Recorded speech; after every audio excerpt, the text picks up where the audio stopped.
안녕하십니까. 남북미 무기열전 시간입니다.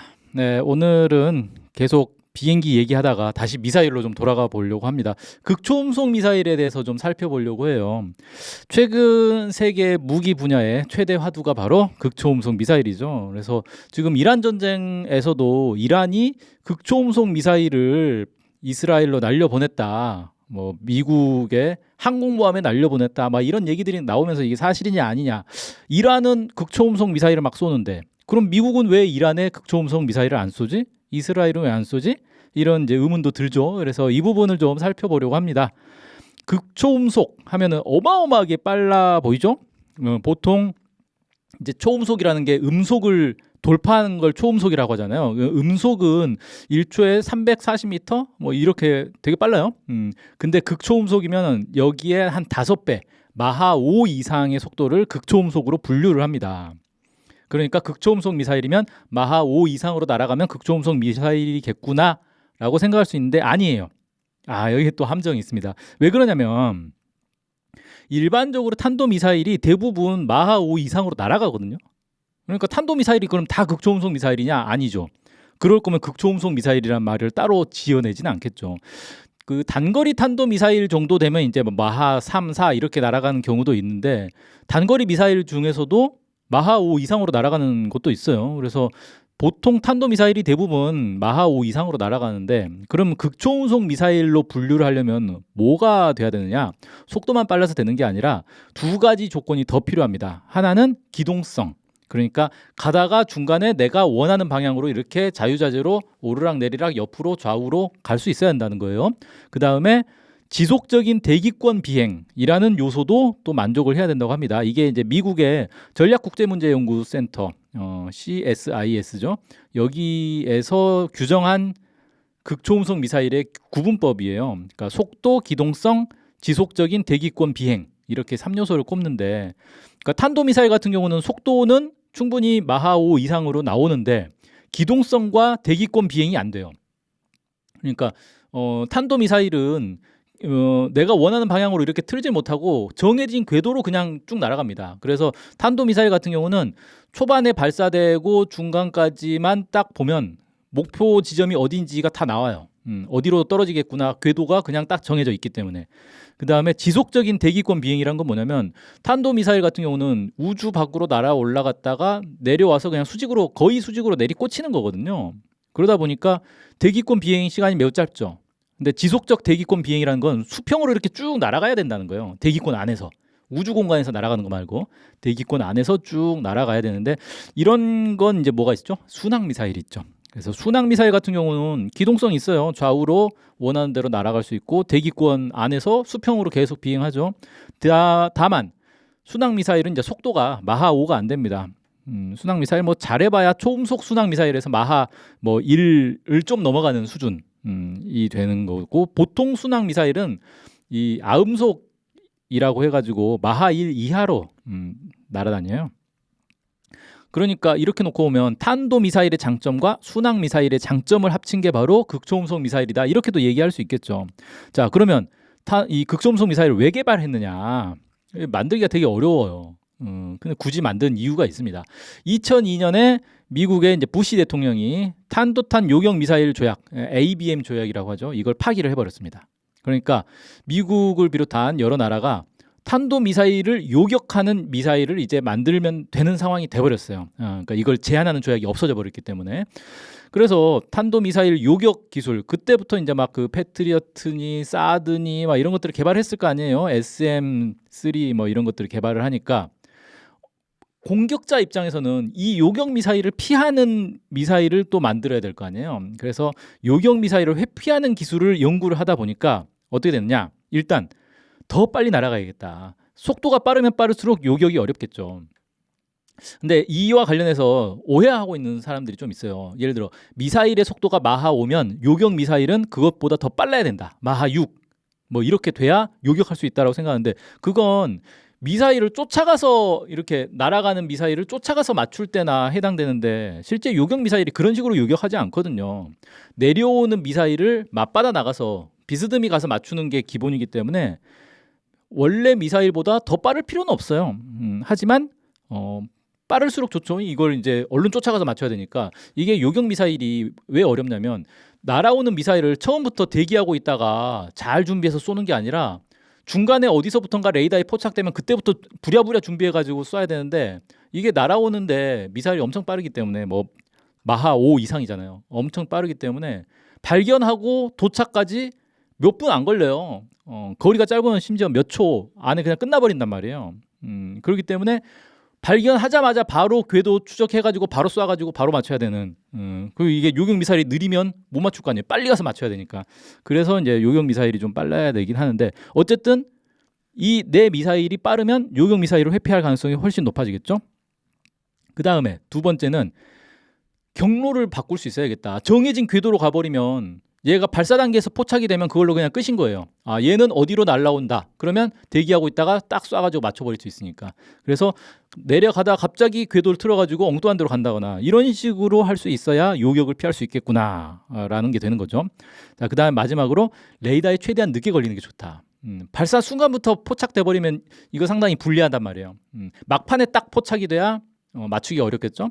그래서 레이더에 근데 늦게 걸리려면 어떻게 해야 되느냐? 레이더가 이 공중에 전파를 쏴가지고 적의 무기를 포착을 하는 거잖아요. 근데 지구는 둥글기 때문에 지구가 이렇게 둥글어요. 그냥 화면으로 띄워야겠다. 그림을 띄울게요. 지구가 둥글기 때문에 레이더 전파라는 게 이 그러니까 그 수평선 아래로, 지평선 아래로는 볼 수가 없어요.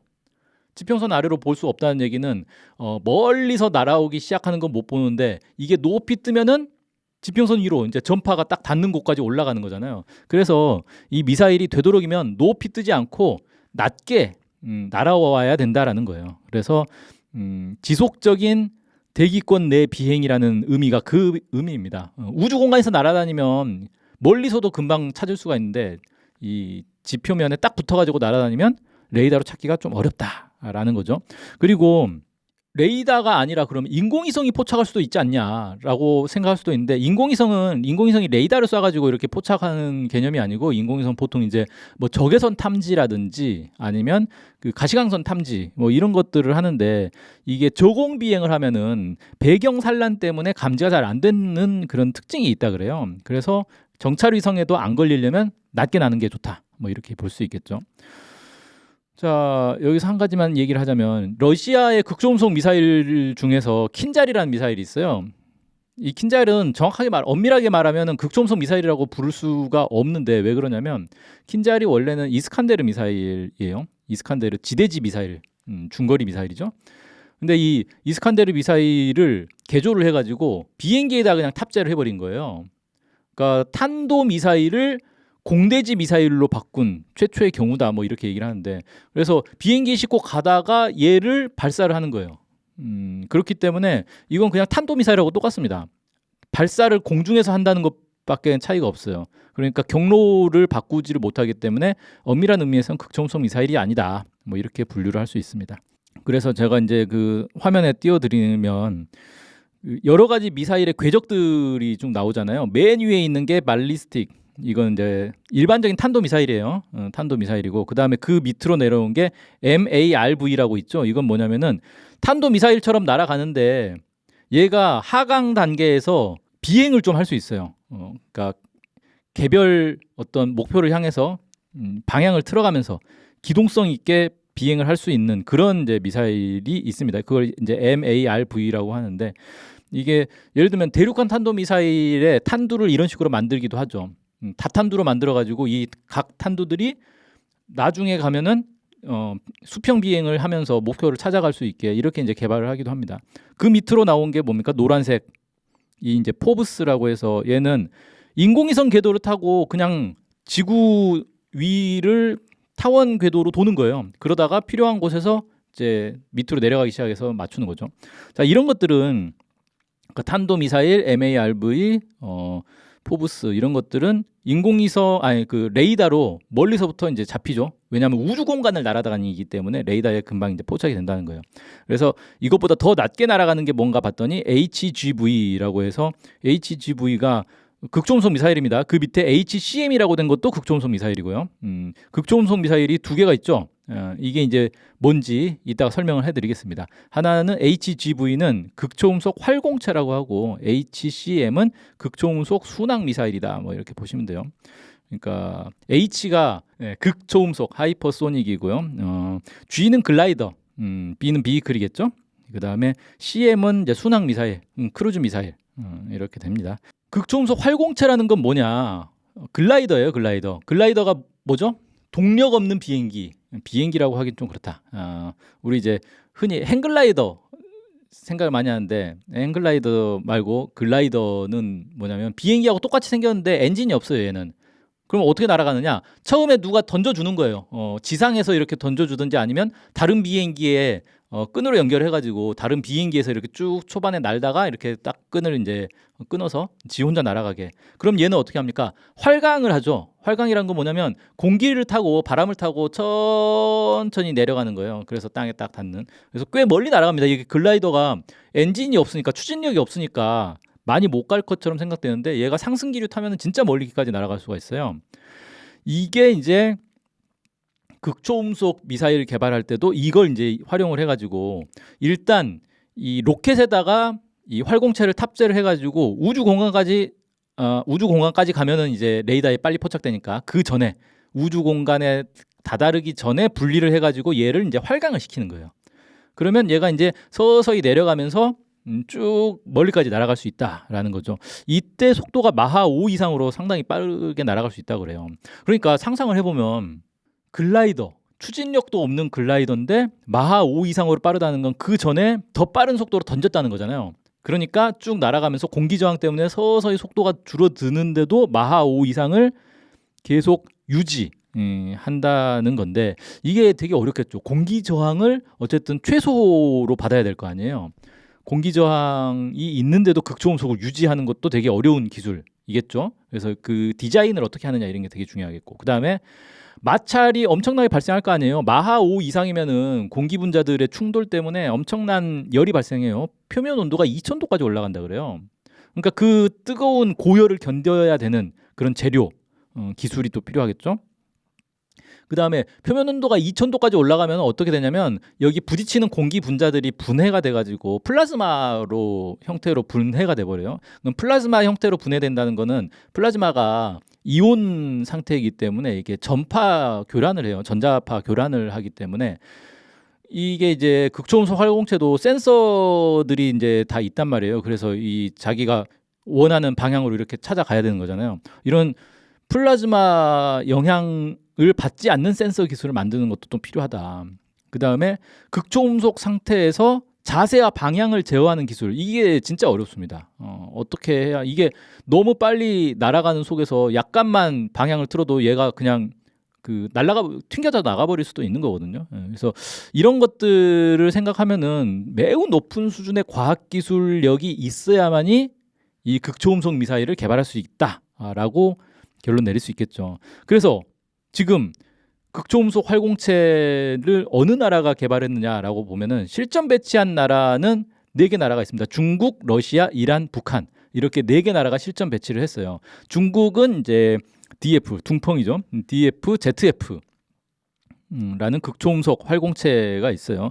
이게 DF-17이라고 흔히 이제 얘기를 합니다. 이게 뭐냐면 DF-17이라는 미사일이 끝에 달린 활공체 이름이 DF-ZF인 거예요.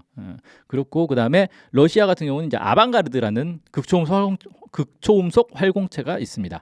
이란은 파타2가 극초음속 활공체고요. 북한은 화성포 8형이 일단 극초음속 활공체고 원뿔형의 극초음속 활공체가 있는데 이건 이름을 공개를 안 했어요. 그래서 이 시험 개발만 하고 이름을 안 지은 걸로 보면 그냥 시험만 해본 건가라고 생각할 수 있는데 나중에 북한에서 열병식을 하면서 이거 대량 생산한 걸 또 보여줘요. 그래서 시험만 했으면 대량 생산할 필요는 없잖아요. 그래서 뭔가 이름은 공개를 안 하는데 아무튼 대량 생산했어요. 실전 배치를 한 거죠. 자, 그 다음에 극초음속 순항 미사일로 넘어가 봅시다. 이게 순항 미사일이라는 게 뭐죠? 제트 엔진을 달아가지고 추진을 하면서 계속 날아가는 거예요. 케로신을 아마 쓸 거예요. 케로신 정제유죠. 케로신을 써서 날아가는 건데 극초음속 순항 미사일은 아까 이제 궤도 그림에서도 봤듯이 활공체는 일단 위로 올라가서 이렇게 내려가는 건데 얘는 그냥 처음부터 수평 비행을 해버리기 때문에 저고도로 계속 날아갈 수가 있는 장점이 있어요. 물론 극초음속으로 날아가려면 완전 뭐 적어도 막 100m 뭐 이렇게 저고도로 날아가기는 어려울 거예요. 그래도 좀 어느 정도 높이는 있어야 돼요. 그 극초음속으로 날아가면은 이 충격파가 발생해서 이게 문제가 발생을 할 수가 있습니다. 너무 낮게 날면. 자, 그다음에 이 엔진을 계속 태우니까 속도가 계속 유지가 될 거 아니에요. 그래서 훨씬 복잡한 경로를 그리면서 이렇게 날아갈 수 있다라고 하는데 문제는 이 엔진이에요. 일반적인 제트 엔진 있잖아요. 터보 제트 엔진 같은 경우는 마하 3 이하에서는 효율이 극도로 떨어져서 사실상 사용을 할 수가 없습니다. 그러니까 극초음속 미사일은 마하 5 이상이어야 되는데 일반 터보 제트 엔진으로는 안 되는 거예요. 그래서 이 극초음속을 위해서 사용하는 엔진이 따로 있어요. 스크램제트 엔진이라는 게 따로 있습니다. 그리고 그 중간 단계 램제트 엔진이라는 것도 있어요. 일단은 마하 5 이상을 내려면 스크램제트 엔진이 있어야 되는데 이 스크램제트 엔진은 극초음속 상황에서만 작동을 해요. 그러니까 처음에 출발해서 스크램제트 엔진을 작동시킬 때까지의 속도를 누군가가 만들어 줘야 되는 거예요, 대신. 그렇지 않으면 이게 작동을 안 하니까. 그래서 지금 이제 예전에 구상으로는 터보제트 엔진과 스크램제트 엔진을 동시에 장착한 그래서 처음에 출발할 때는 터보제트 엔진으로 출발해서 점점 가속을 하다가 나중에 스크램제트 엔진을 가동해서 터보제트 엔진을 끄고 뭐 그런 식의 기술도 연구를 하고 그랬어요. 근데 보통은 어떻게 하냐면 그냥 미사일은 어차피 일회용이잖아요.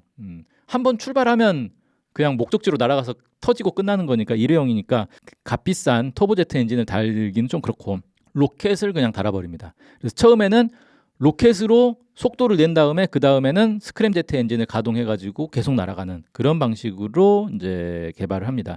근데 스크램제트 엔진이 연구는 진짜 오래전부터 했는데 이게 실용화에 성공한 거는 러시아밖에 없어요. 그래서 러시아만이 지금 극초음속 순항 미사일을 가지고 있습니다. 그게 2023년 1월에 실전 배치한 지르콘 3M22 지르콘이라는 미사일이 있어요. 이게 세계에서 유일한 극초음속 순항 미사일이다 이렇게 보시면 되겠습니다. 이게 우크라이나 전쟁 때 러시아가 실제로 이 지르콘 미사일을 사용을 했어요. 근데 이제 뭐 자세한 얘기는 뭐 공개는 안 돼 있습니다. 자, 뭐 이런 것들이 바로 이제 극초음속 미사일이다. 그래서 오늘 극초음속 미사일의 기본 내용들을 쭉 살펴봤습니다. 남북미 무기 열전을 저희가 이제 3개 채널에다 공개를 하고 있었어요. 하나는 자주15, 그다음에 백자 TV, 그다음에 촛불 전진 이렇게 3군데의 이 채널에 유튜브 채널에 공개를 하고 있었는데 희한하게 자주15 말고 나머지 2개가 최근에 이 정지를 먹었어요. 아마 이제 국내 정치적인 이슈 때문에 정지를 먹은 것 같아요. 이 남북미 무기열전 때문에 정지 먹지는 않았습니다. 네, 그럼 자주15도 정지 먹었겠죠. 그래서 백자 TV는 다시 풀렸어요. 그래가지고 백자 TV는 이제 다시 좀 밀린 거 올리고 있는 상황이고 촛불 전지는 아직도 안 풀렸습니다. 거의 이제 거기는 계정이 이제 삭제된 걸로 보여요. 이게 다시 복구될 수 있을지 모르겠어요. 복구되는 사례가 있긴 있다고 하는데 아무튼 이게 정치적인 어떤 이유 때문에 탄압을 받은 거죠. 그래서 지금 촛불 전지는 유튜브 계정이 없어졌어요. 채널이 없어졌어요. 그래서 지금 주권당당이라는 채널로 올리고 있다고 하더라고요. 거기가 이제 대체된 거죠. 그래서 거기서 또 찾아보실 수 있습니다. 여기가 만든 지 얼마 안 된 채널일 거예요. 그래서 조회수가 많이 적다고 하니까 여기 가서 좀 구독 좀 눌러주시면 서로 도움이 되겠습니다. 자, 그럼 오늘 방송 여기서 마치겠습니다. 감사합니다.